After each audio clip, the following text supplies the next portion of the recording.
tal amigos? Bienvenidos a un episodio más de Todo está en los libros. Hoy es una ocasión sumamente especial porque me encuentro con mi gran amigo Fernando Sánchez Dragó. Fernando, ¿qué tal? ¿Cómo estás?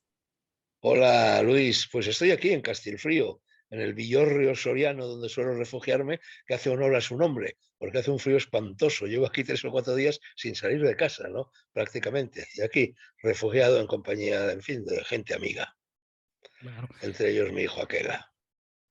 Y un saludo cordial para Aquela, Fernando, a ver si se asoma por ahí como suele hacer en nuestras transmisiones. Bueno, ahora está en la entreplanta, está en otro piso, así que no creo que se asome, pero en fin, si se asoma, bienvenido, bienvenido estará. Y bueno, amigos, hoy vamos a Lo que sí hablar quiero de... enseñarte es el nuevo gato que tenemos, pero es que ahora se me ha ido al otro sofá, pero seguro que dentro de un ratito se acerca, ¿eh? Y te lo enseño, porque es un gato Perfecto. precioso, guapísimo, buenísimo además. Y bueno, hoy en esta ocasión hablaremos de uno de los grandes escritores y columnistas de los últimos tiempos, que es Francisco Umbral. Pero antes, Fernando, me estabas comentando de unos libros que estás leyendo, Fernando. No, que estoy leyendo, no, que ya los he leído e incluso que los he aconsejado en mi cuenta de Twitter. Son los dos últimos libros que más que leer los he devorado, porque me han gustado extraordinariamente los dos y además están vinculados en cierto modo entre sí. Uno es en la misma editorial, además, la editorial KKK, con K de K, y el primer libro es de José Antonio Martínez Climent, se llama Liturgia de los Días, un breviario de Castilla. Bueno, este libro llegó a mis manos hace 8 o 10 días, pues porque me lo envió el editor. Entonces empecé a hojearlo y verdaderamente me fascinó. Es un libro extraordinariamente bien escrito por una persona que se parece mucho a mí, al menos porque vive en un pueblecito parecido a Castilfrío, de la provincia de Valladolid, está refugiado allí y entonces, bueno, tiene una relación muy especial, como la tengo yo, con Castilla y ha escrito este libro cuya prosa es realmente espléndida. Entonces me gustó tanto que puse, en fin, lo recomendé en mi cuenta de Twitter y entonces él me agradeció la recomendación y ya empezamos a cartearnos y ahora ha surgido una amistad entre nosotros. A mí me gusta mucho eso, cuando, en fin, al calor de la literatura se crea una fraternidad entre escritores, a veces con escritores completamente desconocidos, como es el caso. Y Claro. precisamente José Antonio Martínez Climent me recomendó el otro libro con el cual me hice rápidamente, que es este, Drink Time.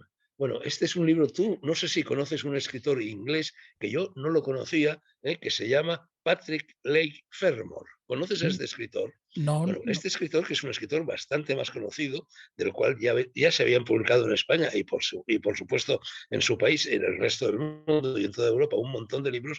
Este libro, Dream Time, es un libro, es que es una descripción del escritor, de este escritor inglés en sus últimos años. Este escritor inglés, otro hermano espiritual, después de llevar una vida aventurera, a los 18 años se fue desde Inglaterra, desde el lugar de Inglaterra donde vivía, hasta Estambul, hasta Constantinopla, a pie. Y ya escribió un libro entonces y desde entonces se dedicó a viajar, a correr aventuras, se metió en toda clase de líos, líos también con mujeres, etcétera, etcétera. Acabó siendo un miembro de la resistencia cretense a los nazis en la Segunda Guerra Mundial, estuvo en el Cairo, capturó allí, en compañía con otras personas, un general nazi que había que capturar, en fin, que tuvo una existencia verdaderamente rocambolesca. Se ha muerto ya, murió a los 96 años, hace aproximadamente 10 años, ¿no? Y los últimos años de su vida, bastantes años, se refugió en una pequeña islita, en una pequeña aldea. Seguimos de aldea en aldea. Castilfrío, la aldea de Martínez Climent y la aldea de Fermor, en Mm. el Peloponeso, en una cala recóndita de Grecia. Se hizo allí una casa y pasó todos sus últimos años. Y es un personaje extraordinario. Fue muy amigo de Henry Miller, fue de Lawrence Darrell, de Seferis o Katsimbalis, los grandes poetas griegos, y entonces era un tipo, vivió hasta los 96 años y su traductora al español es Dolores Payás, que es la que ha escrito esta glosa, esta semblanza de este personaje extraordinario, sobre todo en sus últimos años, donde ella lo visitaba. Ella sabe griego, ella tiene también una pequeña casita en Grecia, cerca de la aldea donde vivía este escritor, y bueno, el Drink Time se refiere al hecho de que 2 veces al día, exactamente a la misma hora,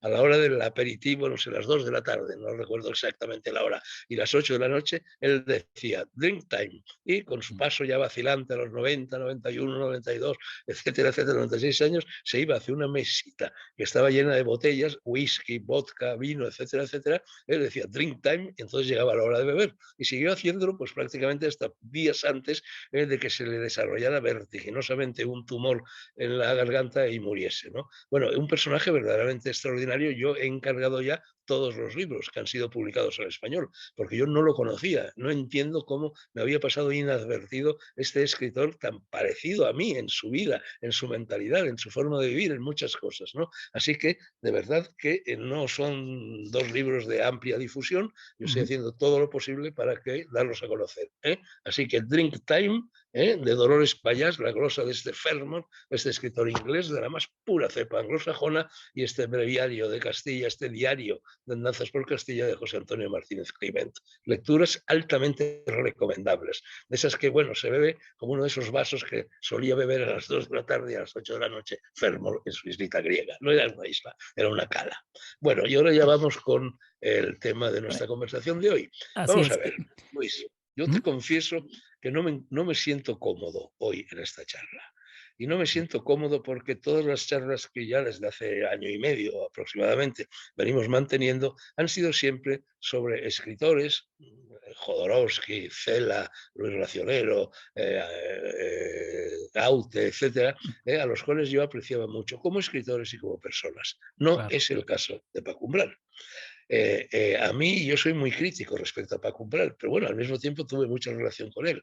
Y a mí no me gusta nada criticar a la gente. Yo no Mm. hablo nunca mal de nadie, y menos en público, y menos si la persona en cuestión está muerta, moro muerto, gran lanzada. Pero al mismo tiempo, de la misma manera que no me gusta la maledicencia, y esto lo digo viviendo en un país como España, donde la gente es extraordinariamente maledicente, aquí todo el mundo pone continuamente a parir a todo el mundo, es decir, me resulta muy incómodo. Yo no me fío de la gente que habla mal de las personas. Yo nunca hablo mal de nadie. Pero por otra parte, tampoco me gusta mentir. No soy nada mentiroso.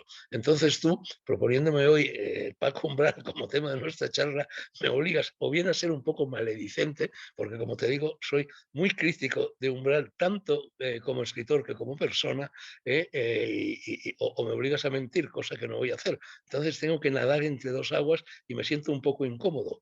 Me siento Pues también un poco incómodo porque, bueno, pobre Paco Umbral está muerto y no se va a enterar de que yo lo critico, aparte de que ya se enteró en su día, porque tanto le critiqué yo a él como él me criticó a mí. Mantuvimos, en fin, una de estas reyertas de espadachines que muchas veces mantienen los escritores. oye, Otra tradición española, Fernando, Góngora, Quevedo, López, Cervantes, etcétera, se llevaban fatal entre ellos y se ponían, como no digan, dueños los unos a los otros. yo- Pero por otra parte, sí está viva la mujer, la viuda de Umbral, España, que es una gran señora, que es una persona extraordinaria, que es una persona con la cual yo he tenido siempre una relación muy buena, y seguro que va a llegar a sus oídos lo que yo te diga hoy a ti respecto a la persona que fue su marido y con el que convivió prácticamente todos los días de sus respectivas existencias. Así que estoy un poco incómodo, Luis, te lo confieso. Fernando, yo sabía que había ciertas diferencias entre ustedes, pero pensé que ya en los últimos años de Paco Umbral, a partir de tu entrevista en Negro sobre Blanco, ya habían limado asperezas. Bueno, es lo que se dice en esa entrevista, no sé. Bueno, vamos a ver, yo te cuento. Mm. Paco Umbral empieza a despuntar en España como periodista, como columnista y también como autor de algún libro, libros menores, pues a comienzos de los años 70. Y yo, de repente, a finales de los años 70, es decir, 6 o 7 años después, yo llego, irrumpo en la literatura española con ese tremendo éxito que fue Gárgoles y Avidis, una historia mágica de España. Y entonces, bueno, digamos que en ese momento Umbral, que al principio era, bueno, un periodista más, un columnista más, un escritor más, pero fue capturado, fichado, contratado por El País en el momento en que muere Franco, poco después de la muerte de Franco, cuando sale El País. la aparición del País, de ese periódico, fue un acontecimiento en aquella época, porque era algo así como volvía la libertad de prensa, la libertad de expresión, la libertad de opinión, patatín y patatán. Todo eso luego fue quedándose en fuegos de artificio, pero en aquel momento era así. Entonces Umbral fue catapultado a la opinión pública, se convirtió en un escritor de mucho éxito, en un columnista de mucho éxito, porque como escritor uno de los, de los motivos de pesadumbre de Umbral es que como escritor nunca tuvo éxito, éxito de ventas. Los libros de Umbral no se leían, no se vendían. Incluso, por ejemplo, cuando él se quedó muchos años después finalista del Premio Planeta con una novela que se llamaba Los helechos arborescentes, es en toda la historia del planeta hasta aquel momento, luego ya no sé, fue el finalista del Planeta que menos ejemplares había vendido en toda la historia de ese premio, ¿no? Bueno, entonces, sin embargo, como columnista se convirtió en una persona extraordinariamente conocida. Y en eso llego yo. Él era en aquel momento el niño bonito de las letras españolas. Y yo llego, escritor completamente desconocido, irrumpo tumultuosamente con Gárgoles y Avidis y surge entre nosotros, bueno, pues esos celos, digamos, celos en realidad por su parte, porque era yo el último llegado, él ya estaba, que suelen producirse entre los escritores. Y entonces recuerdo que en un determinado momento se rompieron las hostilidades, te estoy hablando, aquello debió de ser en 1979, cuando mi libro apareció a finales del 78, entonces recuerdo que hubo un congreso de escritores en Murcia, y a mí, que pasé a ser el otro niño mimado en aquel momento de las letras españolas, me invitaron a este congreso de escritores. Y allí, entre los escritores invitados, estaba Julián Andújar. Era un novelista de los de la Guerra Civil, de los que se habían exiliado de España y habían regresado al llegar la democracia, ¿no? Entonces Julián Andújar, en una entrevista que le hicieron en Murcia con motivo de aquel congreso de escritores, dijo que Umbral y Sánchez Dragó eran los dos nuevos escritores que estaban renovando la lengua castellana.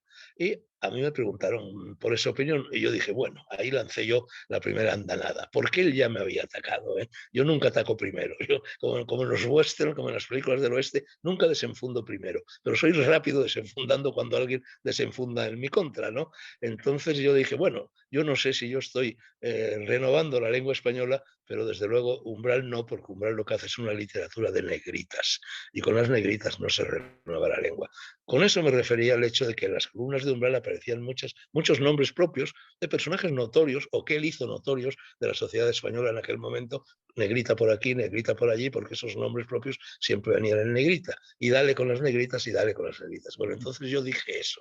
Entonces, inmediatamente, vamos, al día siguiente o 48 horas después, en su columna me respondió Umbral atacándome y diciendo una cosa verdaderamente sin base alguna, diciendo que en España había dos clases de escritores, los centralistas y los periféricos, y que yo, ese era el momento en el que surgía la España de las autonomías, todo aquello también, un tema, en fin, de mucha discusión, entonces él dijo que yo era un escritor centralista y que me ponía a los periféricos, cosa absolutamente absurda, Luis, tú lo sabes, he leído Gárgoles y Avidis, porque precisamente yo doy voz en Gárgoles y Avidis a las leyendas, a las fábulas, a los Claro. mitos, a las costumbres populares de las distintas regiones españolas, ¿no? Y yo creo que uno de los méritos de aquel libro mío fue que acudí como fuente de información a una fuente de información riquísima y generalmente olvidada, que es a la tarea bibliográfica de esos eruditos, de esos peritos, de esas personas que viven en los pueblos, que viven en las ciudades pequeñas y que con infinito amor y con infinita dedicación pasan la vida escribiendo sobre su zona. Esa literatura, que es muy copiosa, está refugiada en archivos regionales, en pequeñas bibliotecas de pequeños lugares, etcétera, y normalmente son olvidadas, todos esos libros son olvidados por la bibliografía oficial. Bueno, yo acudí a esas fuentes y entonces descubrí en ella muchas cosas. Quiero decir que yo era más periférico que nadie. Pero bueno, el caso es que ahí se rompieron las hostilidades y mantuvimos siempre, bueno, él empezó a decir que si yo era fascista, en fin, lo de siempre, ya sabes que lo de fascista se ha convertido, en fin, en una caperuza que vale para rotos y descosidos, ¿da? Y entonces yo en la presentación de disidencias, porque yo fundé ese suplemento de libros en el diario 16 País, cuya dirección acaba de empuñar Pedro J. Ramírez, hice la presentación en la librería Antonio Machado de Madrid de Disidencias, y allí, como 24 horas antes Umbral me había llamado en una de sus columnas fascistas, yo dije que era una rata de cloaca y que yo había nacido libre y que él había nacido fascista, y fascista seguiría y moriría, ¿no? Bueno, ya a partir de ahí, bueno, nos enzarzamos el uno con el otro, bueno, y protagonizamos una de esas querellas tan habituales en la historia de la literatura, la española y probablemente también la de otros países, ¿no?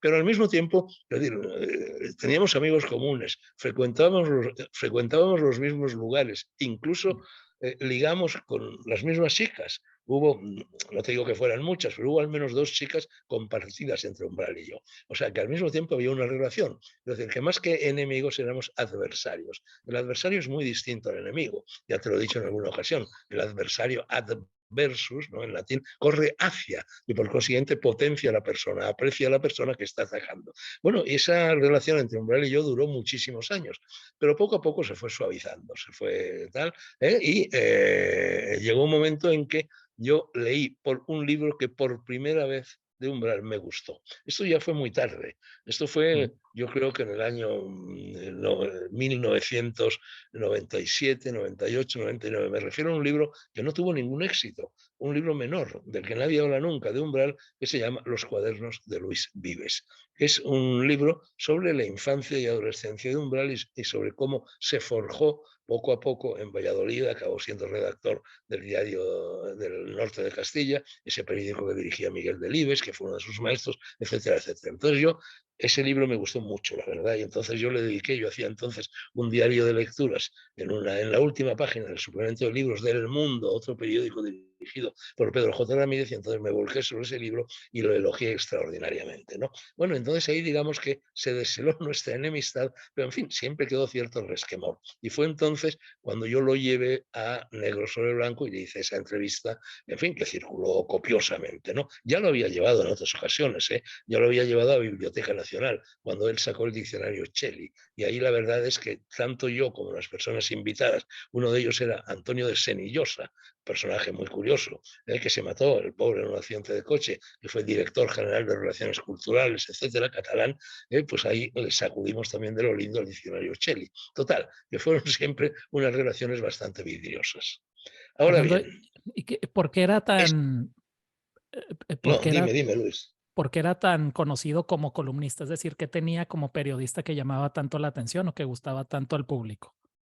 Bueno, él como periodista, claro, bueno, un columnista es un periodista. Sí, no, en realidad un columnista es un escritor que escribe en la prensa, ¿no? Él era un escritor que escribía en la prensa, porque como periodista hizo muy pocas cosas en la vida. Sí, empezó un poco siendo periodista, publicaba algunos artículos por aquí y por allá, pero nunca fue un periodista de verdad, ¿no? Fue un columnista. Como columnista, bueno, llegó en el momento oportuno, inventó, es verdad, en fin, una manera de hacer columnas con estas negritas muy impostadas, con mucho postureo, reinventaba los personajes reales de los cuales hablaba, los convertía en personas populares, esas personas le agradecían que los hubiera dado a conocer, y en fin, todo eso fue y además el país. Entonces todo eso le dio un empujón colosal y se convirtió en paradigma del columnismo español. Ahora bien, al mismo tiempo él era muy agresivo, era muy ofensivo, entonces era muy incómodo para el periódico en el cual trabajaba porque generaba, bueno, yo recuerdo, por ejemplo, en cierta ocasión, no te voy a decir el nombre, pero una persona muy conocida en la política y en la cultura española, una persona, en fin, que llegó a ejercer altos cargos políticos, que pertenecía al Partido Socialista Popular, que era el de Tierno Galván. Bueno, Umbral dijo de él que lo había sorprendido la policía chupándosela a un senegalés en la Casa de Campo de Madrid. Lo cual yo no sé si era verdadero, si era falso, ni me importa. Pero claro, eso era un tipo de... En fin, a mí, aquella persona que era amiga mía me llamó esa misma mañana, desolado, diciendo, oye, mira lo que dice Umbral de mí, no sé, por favor, di algo, échame una mano, etcétera. Es decir, este tipo de cosas las provocaba continuamente, es decir, ofendía a la gente. Y eso le volvió un columnista muy incómodo, incluso para el periódico en el que trabajaba, en este caso El País, porque eso apareció en El País. Y entonces El País lo echó. Y entonces Pedro J. Acudió rápido al quite, se dio cuenta de que, en fin, de que eso le venía bien a Diario 16 y se lo trajo a Diario 16. Y la verdad es que Pedro J. se volcó sobre él, luego se lo llevó al mundo y lo potenció extraordinariamente. Es decir, Umbral, en cierto modo, es una creación de Pedro J. Además, se dio la particularidad de que hubo una época en Diario 16 en que yo era también columnista de la última página de Diario 16 y él también. Es decir, compartíamos el mismo periódico, la misma página y las mismas columnas. Entonces, bueno, todo eso iba entrelazando nuestras vidas, ¿no? Pero vamos a ver, mira, a mí no me parecía un buen columnista.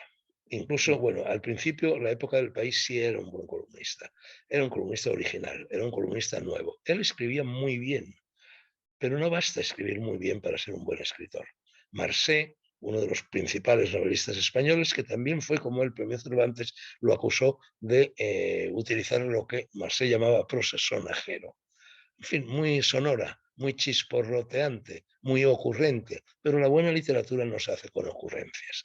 Entonces, la prosa de Umbral es así. Bueno, eso le granjeó mucha admiración por parte de mucha gente. No en mi caso, porque yo creo que la literatura es una fusión de forma, sí, y está muy bien, la prosa sonajero, pero la prosa sonajero, si suena demasiado, te distrae del contenido. Y el problema de Umbral es que no tenía contenido. Tú coges las columnas de Umbral, las conviertes en una especie de toalla mojada, haces así, los retuerces y no sale una idea. Él no manejaba ideas, manejaba palabras. De hecho, él tenía un ritmo además de endecasílabos. Prácticamente escribía prosa como se escribe poesía, escribía en Claro. endecasílabos. Era muy Ujú. brillante en eso, realmente muy ocurrente, pero no tenía fondo, no era un escritor de fondo.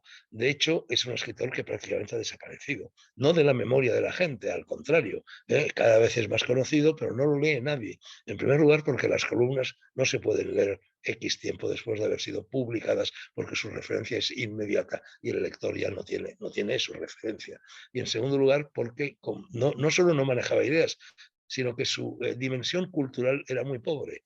Él llegaba hasta los románticos. Más allá de los románticos no sabía absolutamente nada. Quiero decir que a Umbral hablarle, no sé, de Homero, por poner un ejemplo extremo, era hablarle en chino. Él no sabía nada de Homero, ¿no? Entonces, todo eso se le notaba, todo eso se le transparentaba. Y al final hacía las columnas, yo lo comparé a un churrero. O sea, los churreros tienen, en fin, estos aparatos antiguos, ya no los utilizan, que apoyan en el hombro con un pitorro metálico del cual va saliendo la pasta de harina en forma de churro que cae en la sartén donde está el aceite chisporroteando. Entonces él hacía las columnas así. Tenía una extraordinaria facilidad. Todos los días, durante décadas y décadas y décadas, no faltó nunca. Siempre publicaba su columna al día. Y bueno, Decía que luego tardaba 15 minutos, ¿no? En sí, escribirla. eso decía él. Bueno, me imagino, Umbral era muy mentiroso, muy mentiroso. Umbral creó un personaje, ese fue todo de sus talentos. Él creó un personaje, su forma de vestir, esas bufandas larguísimas que llevaba siempre. Era un dandy, presumía de ser un dandy. De hecho, la columna inicial del País, si no recuerdo mal, se llamaba algo así como Memorias de un dandy o algo así. Pero claro, incluso eso tenía truco. Él iba siempre con sus famosos jerseys de cuello de cisne. Pero es que resulta que eso se debía, yo lo descubrí por casualidad, ya fue de dominio público, porque un día visitó Paco Umbral la librería Hiperión, que había sido fundada por Jesús Munarriz, propietario de la editorial Hiperión, que había sacado Gárgoles y Avidis, una historia mágica de España. Había ganado mucho dinero con aquel libro y entonces abrió esa librería en el centro de Madrid, junto a la Plaza de Independencia, junto a la Puerta de Alcalá. Y un día la visitó Paco Umbral y fue Jesús Munarriz quien me contó esta anécdota.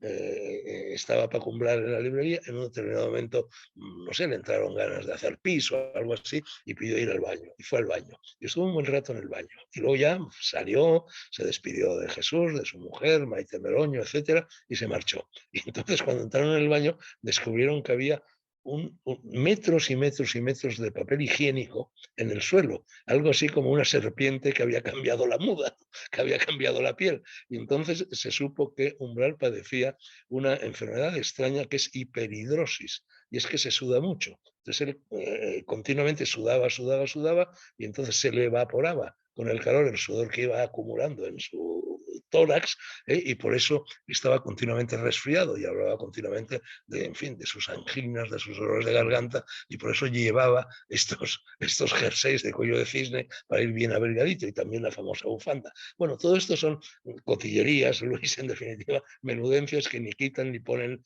ni añaden nada al personaje. Pero bueno, quiero decir que él componía ese personaje. Se dice que ¿Entiendes? Y eso Umbral lo hizo muy bien. se dice que era el ¿Eh? columnista mejor pagado de España, ¿es verdad esto? Bueno, hombre, yo supongo que sí, que tanto, hombre, yo eso tampoco lo sé, pero en fin, efectivamente él estaba bien pagado. Para Pedro J era, en fin, el niño bonito de todas las empresas periodísticas de Pedro J. Pedro J apostó mucho por él. Hubo un momento en que Luis María Ansón, que entonces era director de ABC, lo Mm. fichó para ABC y entonces se le fue.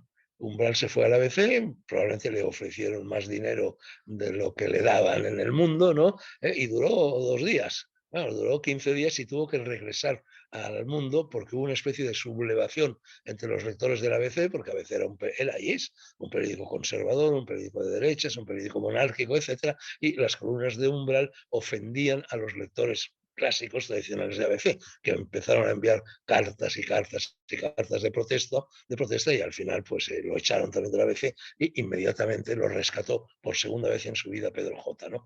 Probablemente fue, hombre, él no publicaba solo las columnas del País, de Diario 16 y del Mundo, él publicaba también un artículo semanal durante muchísimo, muy malo, por cierto, eso lo hacía para ganar dinero, era evidente, en Interview, esa revista, en fin, en cuya Claro. portada había siempre una mujer desnuda, en fin, una revista que navegaba entre lo amarillo y lo no amarillo, ¿no? Mm. Y sí, pues ganó, evidentemente ganó mucho dinero, y lo ganó con el periodismo, es decir, lo ganó con el columnismo, con los libros no lo ganó. Él escribió muchísimos libros, pero no vendía. Tampoco ahora vende. Yo te confieso que yo casi no he conseguido terminar ningún libro de Umbral, porque la mayor parte de los libros de Umbral eran novelas. Y como ya dijo Baudelaire en su día, eh, eh, eh, es imposible para un novelista intentar ser brillante en cada frase. Y él era brillante en cada frase. Eso abruma al lector. Eso que en una columna se soporta, ese chisporroteo al que he aludido antes, esa brillantez lingüística, léxica, morfológica, etcétera, en una novela cansa la segunda página. Eso lo supo ver muy bien Paul Valéry cuando dijo que él no escribía poesía. De hecho, no escribía poesía Paul Valéry, escribía ensayo, porque escribía prosa, porque él, Valéry, se declaraba incapaz de decir la marquesa salió a las 5. Pero claro, un novelista tiene que ser capaz de decir la marquesa salió a las 5 y si no, la novela se cae de las manos a la segunda página, que es lo que le pasaba a Umbral con sus libros, que estaban muy bien escritos, como por ejemplo la leyenda del César Visionario, etcétera, lo mismo que le pasaba a las columnas, pero que era insoportable su lectura. Entonces yo todas las veces que intenté leer un libro entero de Umbral, fracasé, excepto en los cuadernos de Luis Vives. Y ahí nos iríamos, Luis, y perdona que esta larguísima perorata que te estoy endilgando, nos iríamos a hacer un poco de psicoanálisis de Umbral. ¿Por qué Umbral era tan hosco, tan agresivo, tan antipático? Bueno, yo lo atribuyo en fin, a su infancia. Él tuvo una infancia, en fin, un poco aperreada, una infancia humilde, Mm. de poca extracción social, y además había sido abandonado por su padre. Su Claro. padre, como luego se supo, era un buen poeta, muy conocido también, Leopoldo de Luis, que tiene también, en fin, un hijo, poeta, crítico, ensayista, Jorge Urrutia. Leopoldo Luis era un nombre de guerra, era un nombre de guerra, no era un nombre real, pero era la persona que en un determinado momento tuvo amores con la madre de Paco Umbral y luego, bueno, pues hizo mutis, tomó las de Villadiego. Entonces Umbral, yo tengo la sensación de que tuvo siempre un problema con eso, con esa ausencia del padre, con la evidencia de haber sido abandonado por su padre. Y ello lo condujo a algo bastante parecido a un complejo de Edipo, a una vinculación extrema con su madre. Y ese mundo de Umbral es el que aparece en los cuadernos de Luis Vives, que es testimonial. Ahí Umbral habla de sí mismo, no habla como él lo hacía a menudo de otras personas, porque él tenía un poco a gala hablar de otras personas y de hecho hablaba de otras personas. De mí, por cierto, dijo en cierta ocasión, lo dijo para atacarme, pero a mí me gustó muchísimo la frase y la hice mía. Dijo dos cosas de que yo hice mías y que se las agradezco. Una fue que yo estaba escribiendo incesantemente la Dragontea. como Lope de Vega. Y efectivamente escribí yo años después un libro que se llama La Dragontea de Aquí lo Ali tengo Umbral. ahí atrás en mi librero. Efectivamente, lo sacas siempre ahí. Bueno, pues ese título se lo debo a Umbral, y a Lope de Vega, claro. Y luego también dijo de mí en cierta ocasión que yo era disidente de todo, lo que era cierto y sigue siendo cierto, y militante de mí mismo, lo cual también es cierto, porque yo como Montaigne, toda mi literatura, como sabes, es una literatura de índole autobiográfica, ¿no? Entonces, él en cambio no, él escondía, de hecho, nunca reveló del todo este problema de quién era su padre, de quién no lo era, lo filtraba de vez en cuando, pero vamos, era muy pudoroso en lo personal, cuando al mismo tiempo inventaba, por ejemplo, contaba relaciones con las chicas, de una forma, hombre, pues bastante evidente, ¿no? Tuvo también otro grave problema, porque con otra chica monísima, inteligentísima, a la cual había conocido en el Cero del Café Gijón, que él frecuentaba mucho, bueno, pues no voy a decir tampoco su nombre, era un encanto de muchacha, pero dijo que la había sodomizado, que había roto la virginidad trasera, digamos, de esa chica, con lo cual suscitó también un escándalo tremendo, ¿no? Entonces hubo una época en la que Paco Umbral no podía ir al Café Gijón, porque si iba lo iban a pegar, ¿no? En fin, ese era Paco Umbral con sus luces, con sus sombras, con sus peros y con sus ademases, ¿no? Fernando, ¿qué opinas de la novela más conocida, Mortal y Rosa? ¿Y qué tanta influencia tuvo la muerte de su hijo en esta obra y en su Bueno, es obra que posterior? claro, esta especie de, en fin, de apunte psicoanalítico que he esbozado yo al hablar del problema de la ausencia del padre, de la relación más o menos edípica con la madre, etcétera, etcétera, pues claro, eso se vio extraordinariamente agravado cuando el único hijo que tuvo con España, su actual viuda, se murió de leucemia cuando tenía, no sé, 8 o 10 años. Eso lo traumatizó por completo, hasta tal extremo que él en su casa tenía la habitación del niño con los juguetes, etcétera. Yo no la vi, pero vamos, perfectamente conservado todo tal y como estaba cuando el niño murió. Bueno, y eso, en fin, lo dejó. La gente que lo conocía, los viejos amigos de Umbral, decían que Umbral cambió en ese momento, que surgió, que antes era una persona, bueno, en fin, más simpática, más agradable, de mejor trato, y que a partir de ese momento se convirtió en ese personaje bastante antipático, porque él era muy antipático, que es el que en definitiva se dio a conocer más que el otro. Y entonces escribió ese libro. A mí ese libro que lleva fama de ser el mejor libro de Umbral. Bueno, a mí el mejor libro de Umbral, insisto, me parece Los cuadernos de Luis Vives. Y ese libro no me parece un buen libro. Me parece un libro incluso aburrido en muchos momentos, me parece un libro reiterativo, pero al mismo tiempo, claro, está tan fuertemente cargado de emotividad que la emotividad es un plus en la literatura y esa emotividad termina por arrastrar al lector, termina por convencer. Es decir, el dolor de Umbral se pone de manifiesto en ese libro y yo creo que por eso ese libro ha pasado a ser a los ojos de los lectores el mejor libro de Umbral, desde luego el que más repercusión ha tenido.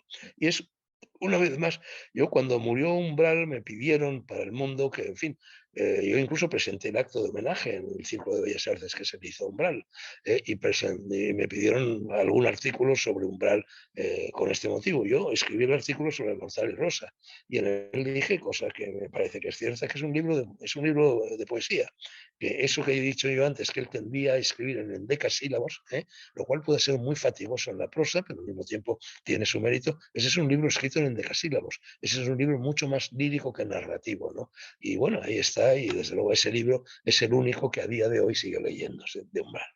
Fernando, algo que mencionas en la entrevista que le hiciste negro sobre blanco es que Hemingway decía que un periodista debe de retirarse, perdón, que un escritor debe de retirarse a tiempo del periodismo. No entendí muy bien esto, ¿por qué lo decía Hemingway?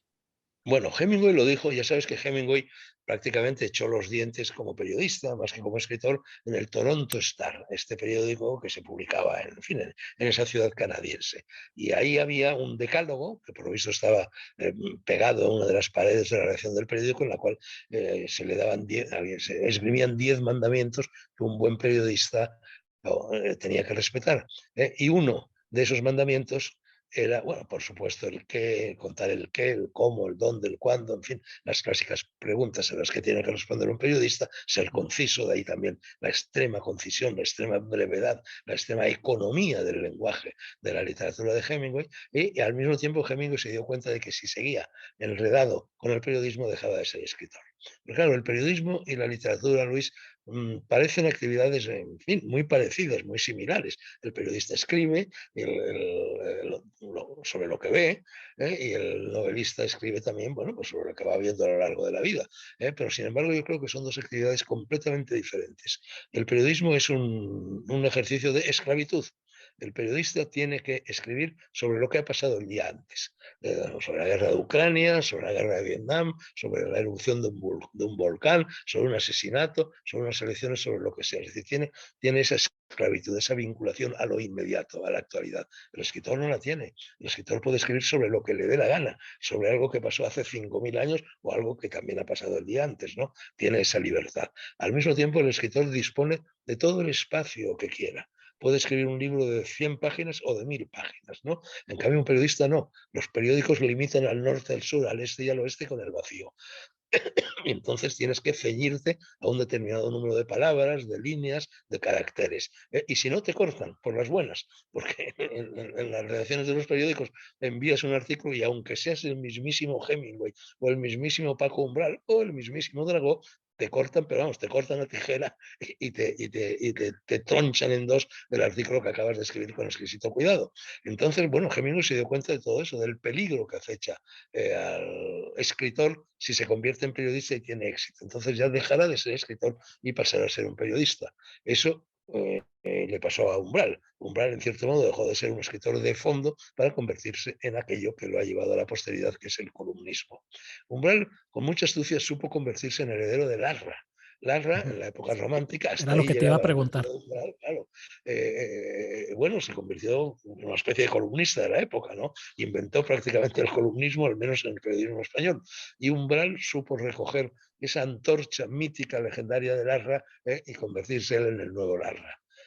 Y bueno, pero vamos, lo de Hemingway va a misa, yo lo he experimentado también en mis propias carnes. Es decir, yo recuerdo cuando Pedro J. tuvo que irse de Diario 16 y fundó El Mundo, Pedro J. me llamó para que yo pasara a ser miembro del Consejo Editorial del Mundo, tener 2 columnas semanales en El Mundo, dirigir el suplemento de libros, etcétera, etcétera, etcétera. Y yo dije que sí, claro, era muy tentadora la oferta. Y recuerdo que aquí, no en Castilfrío, todavía no tenía yo la casa de Castilfrío, pero sí en Soria, en fin, en una vieja huerta propiedad de la familia, donde hay un añoso roble, a cuyas ramas me subía yo de niño para leer, me abracé a ese roble una buena mañana y me di cuenta de que si yo aceptaba la oferta de Pedro J. en aquel momento, dejaba de ser un escritor, porque Pedro J. es un hombre que vive de, por y para el periodismo, que considera el periodismo, en fin, casi como el camino de un santo, ¿no? Y que entonces si entras, te colocas bajo su férula, te va a estar enviando continuamente de aquí para allá, te va a estar pidiendo continuamente artículos, te va a despertar a las 3 de la mañana porque ha pasado algo a las 2 de la mañana, sobre lo cual tienes que escribir a las 4 de la mañana, y que prácticamente iba a demorar mi tiempo. Y recuerdo que me abracé aquel árbol por cuyas raíces subía mi sangre de lector, y me di cuenta de que no podía aceptar la oferta de Pedro J. y le envié un poema taoísta, en fin, un fragmento del Tao de Lao Tse, que dice que la espada luce mejor dentro de la vaina, y que la joya luce mejor dentro del joyero y tal. Y entonces la verdad es que Pedro J. eso no me lo ha perdonado nunca. Sí, en fin, se ha quedado siempre como una espinita en su relación conmigo, ¿no? Bueno, yo me di cuenta de ese riesgo, Hemingway se dio cuenta de ese riesgo, salvando todas las distancias que haya que salvar, y Umbral no, probablemente porque a él el periodismo, si es verdad que tardaba 15 minutos en escribir una columna, cosa que yo no me lo creo, pero bueno, si es verdad, bueno, el periodismo no lo devoraba, efectivamente podía dedicarse a otras cosas que se dedicaba, porque él recorría la noche de Madrid. Él era un personaje de la noche de Madrid, era un bohemio, amigo de Paco Raval, de Fernando Fernán Gómez, en fin, de Azcona, de todos los que protagonizaban De aquellas Lola Flores, ¿no? noches del Café Gijón que yo también llegué a conocer. Fernando, me gustaría preguntarte algo que le mencionaste, que era un escritor sin género. No me quedó muy claro por qué un escritor sin género o a qué te referías con esa definición. ¿Cómo que era un qué? Perdón, es que no te he oído bien. Un escritor sin género. Bueno, efectivamente, pero sus novelas, como ya te he dicho, en realidad no eran novelas, eran ejercicios de estilo literario, ¿no? Ujú. Y luego el columnismo tampoco, bueno, es el único género literario que en realidad practicó. Sus novelas eran una columna tras otra. Cada capítulo de su novela era una especie de columna. Entonces él tuvo algún coqueteo con la poesía, aunque él estaba muy dotado para la poesía, es verdad, pero no llegó nunca a cuajar como poeta, tampoco como dramaturgo. Entonces, si sus novelas no son en realidad novelas, que no lo son, no tenía género literario. Era exclusivamente un escritor de prosa sonajero, magnífico en la prosa sonajera, pero no lo saques de ahí. Entonces, bueno, Se ahora ya puede como sabes, considerar, se podía considerar vanguardista o no? bueno, él jugó mucho a ser un vanguardista. Sí, efectivamente, esa zona de la historia de la literatura que fueron las vanguardias, él la estudió muy a fondo, él la mencionó continuamente. Sí, él se sentía un vanguardista. Bueno, y es verdad que algo de vanguardista había en él, porque sus metáforas eran muy atrevidas. Eran metáforas que muchas veces lindaban con el surrealismo, con el dada, con el cubismo, en fin, con las vanguardias, ¿no? Es verdad. Fernando, ¿tú crees que merecía haber sido elegido miembro de la RAE? Bueno, sabes que no lo hicieron miembro de la RAE, ese fue uno de sus dolores, pero bueno, los señores de la RAE son unos señores muy peculiares, ¿no? Pues no, el caso de Umbral no ha sido precisamente único. Ha habido muchas personas que merecían de sobra estar en la RAE y que, sin embargo, en fin, los señores de la RAE, en fin, por lo general, gente, en fin, ya mayor, muy maniática, muy caprichosa, muy vengativa en ocasiones, pero entrar en la RAE, esto me lo contó a mí Camilo José Cela. Camilo José Cela, para convertirse en académico, que fue un académico muy joven, tuvo que hacer una auténtica campaña de prensa. Es decir, como un senador en los Estados Unidos, un aspirante al Senado de los Estados Unidos, tiene que ir ciudad por ciudad, caso por caso, gente por gente, ganándose el voto. Entonces, para ser académico, tienes que hacer esa campaña de prensa. Hay quien la hace por vanidad, y quien no la quiere hacer. Entonces, bueno, Umbral la hizo, pero no tuvo éxito, a pesar del apoyo de Cela. Porque Cela y Umbral se hicieron muy amigos en aquella época mítica del Café Gijón, te estoy hablando de los años 50, ¿no? Y entonces, la verdad es que, en fin, Cela fue el que consiguió que Umbral tuviera el premio Cervantes, lo cual seguramente fue una especie de pago por no haber conseguido que lo hicieran académico. Pero también ahí Umbral se portó muy mal con Cela, porque muerto ya Cela, al moro muerto, gran lanzada, tanto le debía a Cela y sin embargo publicó un libro infame verdaderamente, extraordinariamente crítico, extraordinariamente negativo hacia Camilo José Cela, que efectivamente, como el propio Umbral, era también un personaje, hombre, un personaje con muchos dobleces, ¿no? Un Claro, personaje con muchas sombras, polémico. pero bueno, Yo cuando veo a era su Umbral, amigo.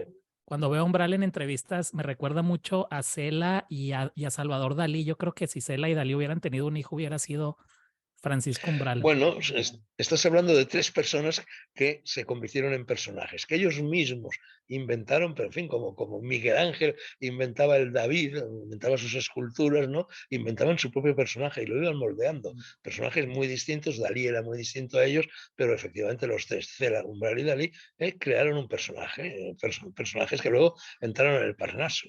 Pero tú fíjate que con esto llegamos también de frente a otro de las zonas oscuras de Umbral, que es cómo consiguió el premio Cervantes. Esto es así, como yo te lo voy a contar. Los dos candidatos, los dos finalistas del premio Cervantes aquel año fueron Camilo José Cela y Carlos Bousoño, que a mi juicio era mejor escritor que Umbral.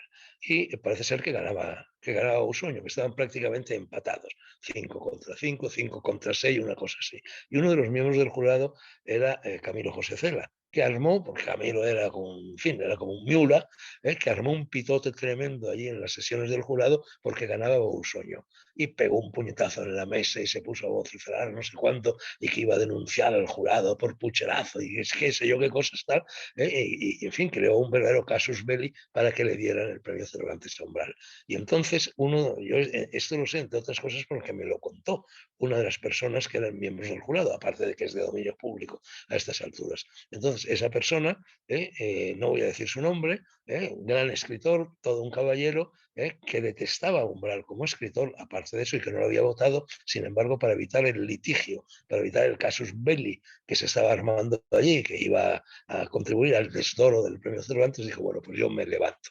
me ausento, de tal manera que cuando llega la votación final, al faltar mi voto, se desequilibra por completo ese 5-6, 6-5 o lo que fuera en el que estaban sumergidos y el premio deja de ser para Carlos Bousoño y pasa a ser a Paco Umbral. Y así fue como Paco Umbral consiguió el premio Cervantes. Bueno, y luego resulta que se muere Cela y se lo paga de la manera que se lo pagó con ese libro infame, ¿no?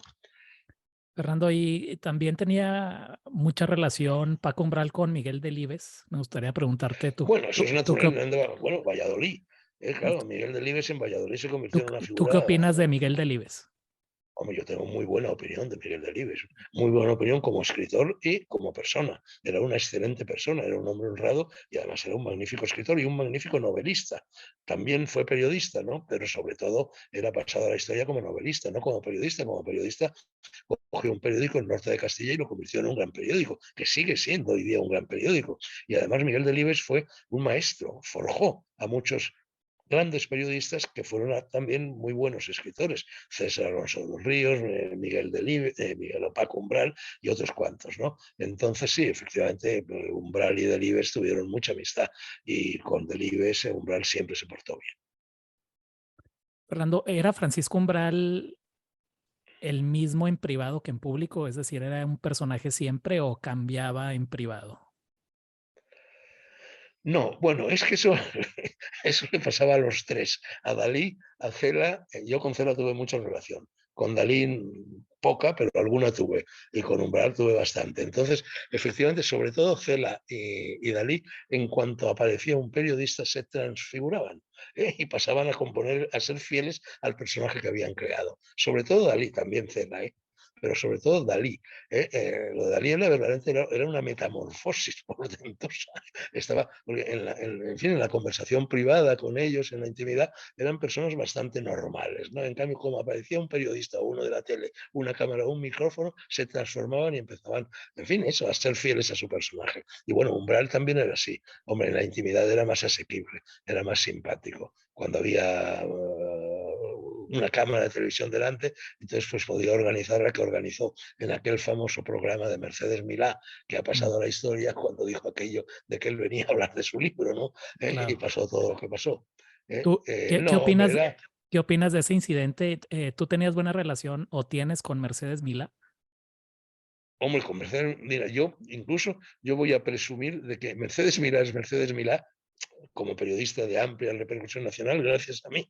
Mercedes Milá salta a la palestra pública cuando con Isabel Tenaille, que era otra joven en aquella época, recién muerto Franco, empiezan a hacer las dos un programa de televisión. Ese programa de televisión desaparece, como suele pasarme a menudo con los programas de televisión, y Mercedes Milá desaparece también de la escena y nadie la llama, está completamente olvidada. Ella trabajaba para Luis del Olmo en la radio y ella me hizo a mí cuando yo saqué Gargoyles y Amidis, una larga entrevista para el programa de Luis del Olmo en la radio. Y entonces recuerdo que Mercedes y yo salimos de aquella entrevista en Radio Nacional y nos fuimos al Hotel Tirol.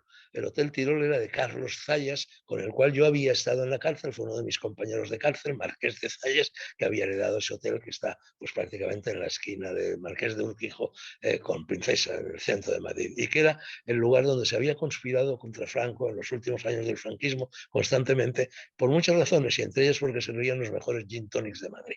Entonces yo salí de aquella entrevista que me hizo Mercedes Milá y me fui con ella al Hotel Tirol, era a la 1 de la tarde, y empezamos a beber un gin tonic detrás de otro y nos tomamos, yo qué sé, 8 o 10 gin tonics y nos hicimos muy amigos. Y entonces, algún tiempo después de esto, cuando ya Mercedes Milá estaba fuera de la escena televisiva por completo, hubo un programa de televisión por el cual el entrevistado de una semana se convertía en entrevistador a la siguiente del personaje que él elegía. Entonces yo fui entrevistado por Rafael de Paula, el torero, que por cierto las pasó canutas, pero Rafael de Paula es hombre, no tiene facilidad de palabra, es un torero y encima gitano y todas estas cosas, con lo cual fuera de la televisión estaba, dentro de la televisión estaba como, en fin, como un pez fuera de su charca, ¿no? Y entonces el pobre Rafael de Paula, para hacerme a mí la entrevista, sudaba mares. Y se había leído Gargoyles y Amidis completo. Yo, en fin, tuve mucha relación y aprecio mucho a Rafael de Paula. Bueno, entonces me hizo la entrevista se emitió y entonces yo tenía derecho a escoger al entrevistado la semana siguiente y entrevistarlo yo. Y escogí a Mercedes Milá. Y ahí se lanzó Mercedes Milá. En esa entrevista, que tuvo mucho éxito, fue cuando Mercedes Milá fue rescatada por alguien en televisión española y empezó ya, en fin, el recorrido que todos conocemos, ¿no? Así que, en cierto modo, me lo debe, me lo debe. ¿Y tienes relación todavía con ella Pero o con ya? Mercedes Milá, bueno, ahora, hombre, es que Mercedes Milá, la última vez que yo escribí sobre ella dije caída en batalla, porque claro, ya se metió, en fin, en todo esto que se llama, grosso modo, la telebasura, en los programas del Canal 5, Gran Hermano, Patatín y Patatán, y ya tengo poca relación con ella, pero vamos, tenemos somos viejos amigos. Además, bueno, yo fui mucho a los programas de Mercedes Milá, y también me metí en algunos líos en los programas de Mercedes Milá. Recuerdo en cierta ocasión un programa de carnaval que entonces nos invitó a un debate sobre el carnaval y nos exigió a las personas que íbamos a participar en él que fuéramos disfrazados. Y yo me disfracé de saharaui, de jefe saharaui, con una túnica azul, ojos pintados de col, etcétera. Tal. Y en el curso de aquel programa, una de las cosas que me preguntó Mercedes era: ¿dónde te gustaría estar ahora?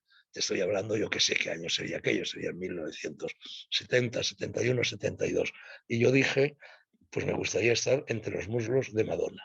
Bueno, un gran escandalazo, se armó otra vez el mío padre, etcétera, etcétera. En otra ocasión coincidimos, nos entrevistó a los tres juntitos, al Dalai Lama, nada menos, y a Octavio Paz. El Dalai Lama, Octavio Paz y yo.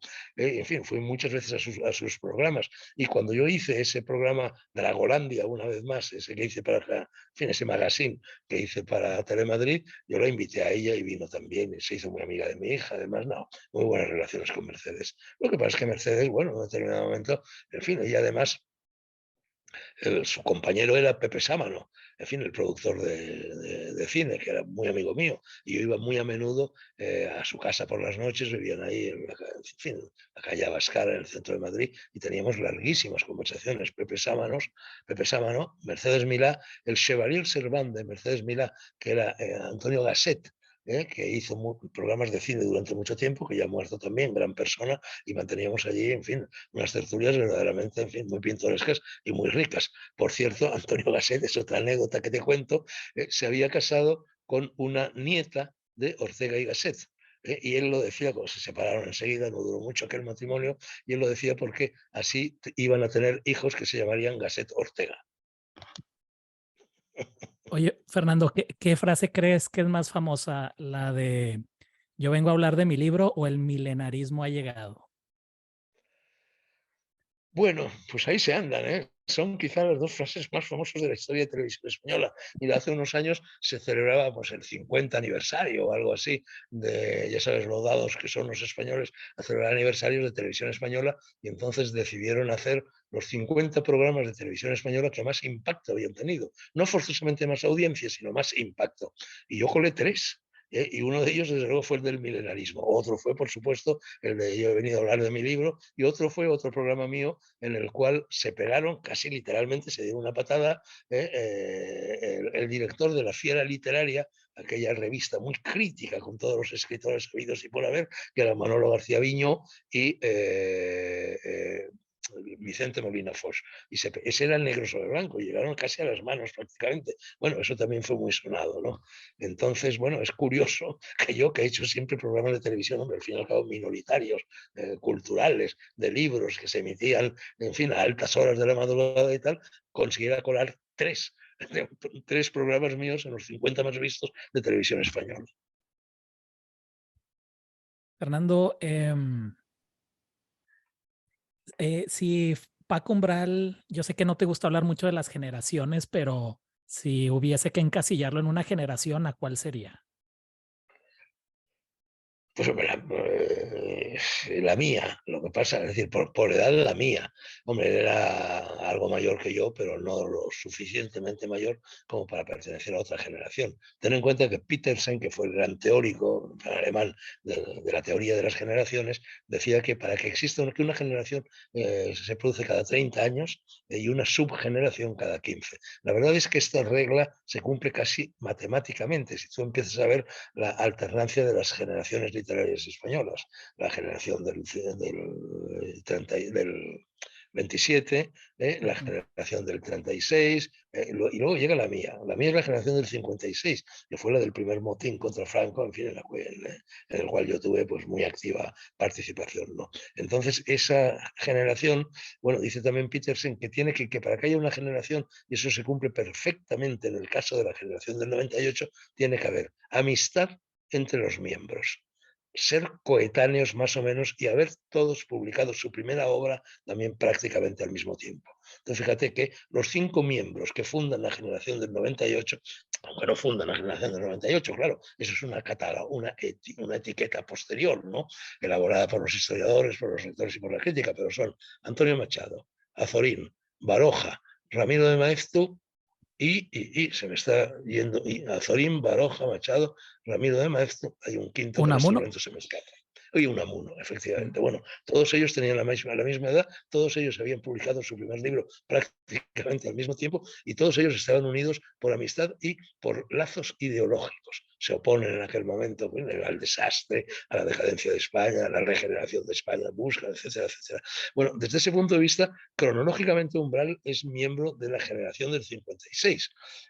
No tiene cabida en otra, lógicamente, pero él no pertenecía a ella. Es decir, yo sí, pero yo estaba en Madrid, yo estaba en la Facultad de Letras, yo estaba en La Pomada, yo estaba en El Ajo, yo intervine en El Motín, yo hice también mis primeros pinitos literarios en aquellos años, la revista El Levarán, todo aquello. Él no, él estaba, en fin, era por así decir, bueno, en fin, un provinciano, un desconocido, una persona, en fin, que no pertenecía, digamos, a las élites culturales. Yo, en cambio, sí pertenecía, jovencito aún, pero a esas élites culturales.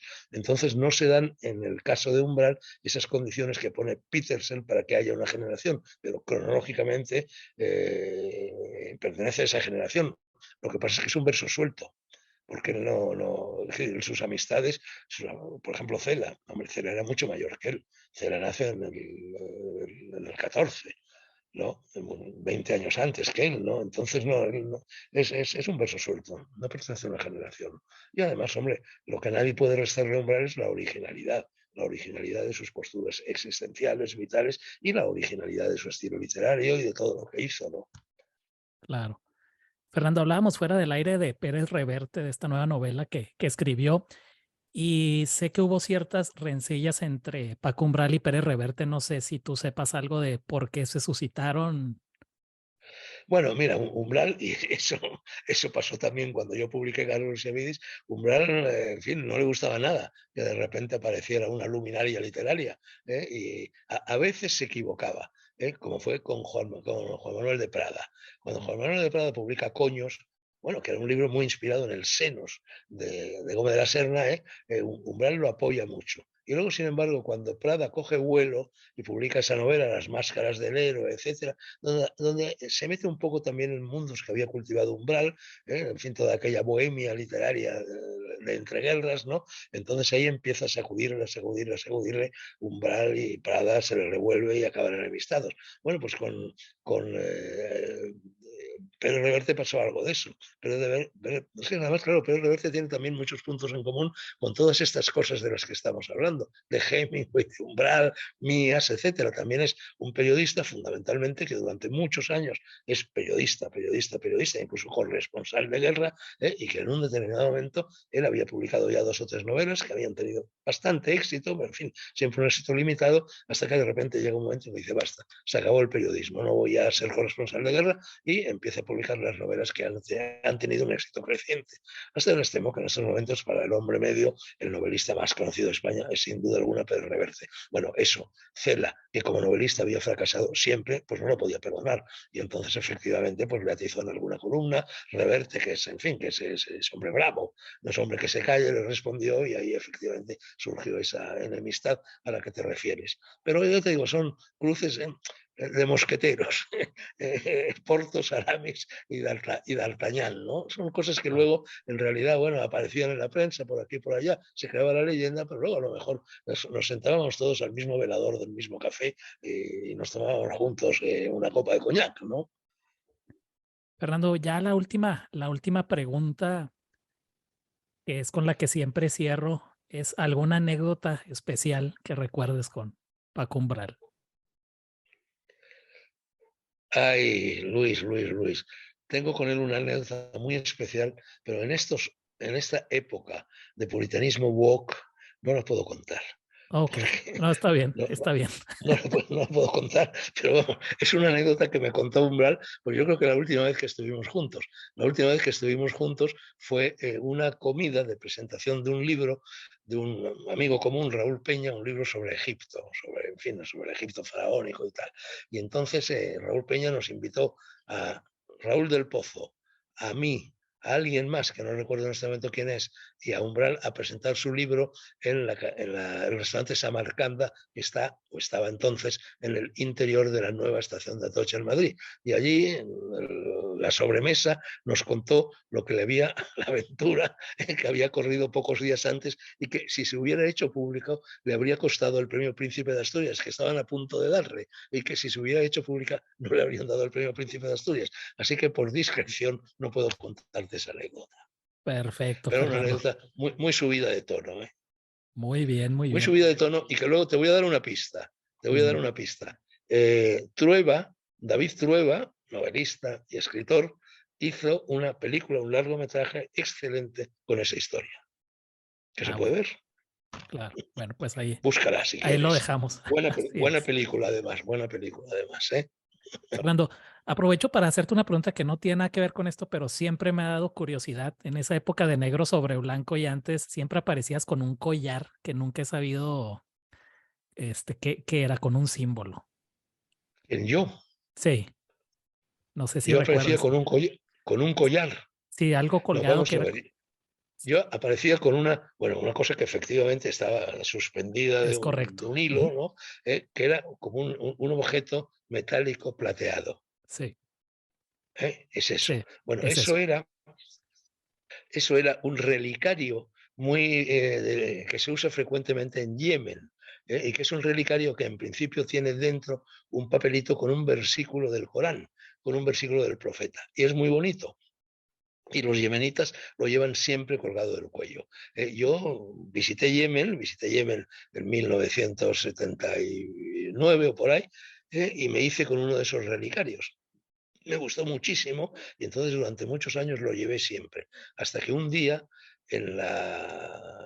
verané, más o menos por aquellos años, en una aldea gallega de la ría de Portosín, y verané en compañía de mi hija Yanta, una amiga de mi hija Yanta, otra amiga que estaba con su novio, con el hijo de la amiga, etcétera. Estábamos todos veranando allí y una noche nos fuimos, en la misma casa, habíamos alquilado una casa y nos fuimos en fin, a la taberna del pueblo. Y empezamos a beber una botella del Rioja tras otra y agarramos una cogorza espantosa. Entonces llegó un momento en que las mujeres y los niños se fueron a casa y el amigo de mi amiga y yo nos fuimos a la playa, completamente beodos, y con la intención de agarrar un bote e irnos a América bogando en el bote. Y allí en la refriega, allí en el bote, la arena, empujando el bote y tal, perdí en fin, ese talismán, ese relicario yemenita. Bueno, me quedé, la verdad es que aquello me sentó fatal. Puse un anuncio, en fin, en los distintos locales del pueblo diciendo que se gratificaría a quien lo encontrara, etcétera, pero ya nunca apareció y por eso dejé de aparecer con eso. Pero esa Perfecto. es la Pues, historia. pues por ahí debe de andar quizás, ¿no? Seguro que está enterrado en la arena, en fin, como una momia egipcia, ¿no? Está enterrado en la arena de Portos. Sí.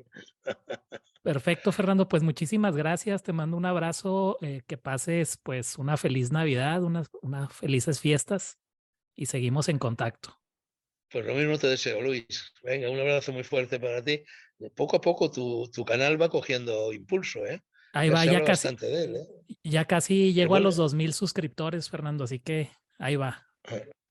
el otro día, como sabes, estuve en el homenaje en Ibiza que le hicimos a Escotado, ¿no? Ujú. Hace nada, menos de 2 semanas, ¿no? Pues lo digo porque tú también has dedicado en fin, de las emisiones de tu canal a hablar con Jorge Escotado, su hijo, y el que se ocupa de su legado y de la difusión de su obra. Así es que, ¿qué tal era un congreso o qué era? Bueno, no era un congreso, era un homenaje Mm. organizado en Ibiza por el Consell de Ibiza, ¿no? En un auditorio lleno a rebosar. En fin, la verdad es que estuvo muy bien, fue muy agradable.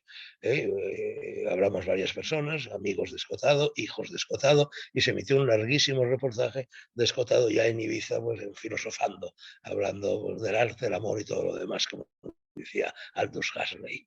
Estuvo muy bien. Ahora, me impresionó Ibiza, oye, me impresionó Ibiza porque, claro, estos lugares, esto fue, pues claro, en pleno mes de noviembre, era cuando se cumplía un año exacto de la muerte de Escotado. Y entonces, claro, los lugares turísticos, cuando llega el invierno, se quedan vacíos.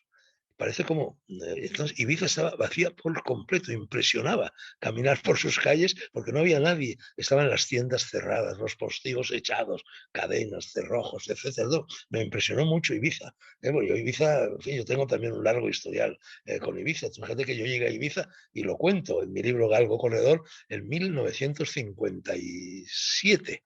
En compañía de Gonzalito Torrente Malvido, hijo de Torrente Ballester, el magnífico escritor, ¿no? Entonces imagínate lo que era aquella Ibiza que yo conocí entonces y en la que luego viví y estuve un montón de veces. Entonces verla ahora con esta cosa de los lugares turísticos que se quedan vacíos por completo, que Mm. es difícil hasta comer. No encuentras restaurantes abiertos donde te den un poco de condumio, ¿no? Entonces había este contraste entre el homenaje a Escotado, que fue, en fin, fue muy cálido y con mucha afluencia de gente, etcétera, y luego, en cambio, esta isla, que se había convertido en una isla de espectros, vacía por completo. Parecía como si hubiera caído la bomba atómica limpia, esa que no mata a la gente, pero protege los edificios, ¿no? Claro, pues te propongo, Fernando, la próxima emisión hablar de Torrente Ballester. Ah, muy bien, eso cuando quieras, hombre. Torrente Ballester puedo hablar y no acabar, claro. Ya sabes Bueno, que para mí fue un padre literario, vamos, fue mi comadrona. claro. Pues cuando quieras. El próximo entrevista sobre Torrente Ballester, me sentiré mucho más cómodo porque tengo muchas cosas que contar sobre él y todas buenas. Perfecto. Pues te mando un gran abrazo, Fernando, y seguimos en contacto. Venga, otro para ti, Luis. Muchísimas gracias, Salud. amigos. Hasta luego. Chao.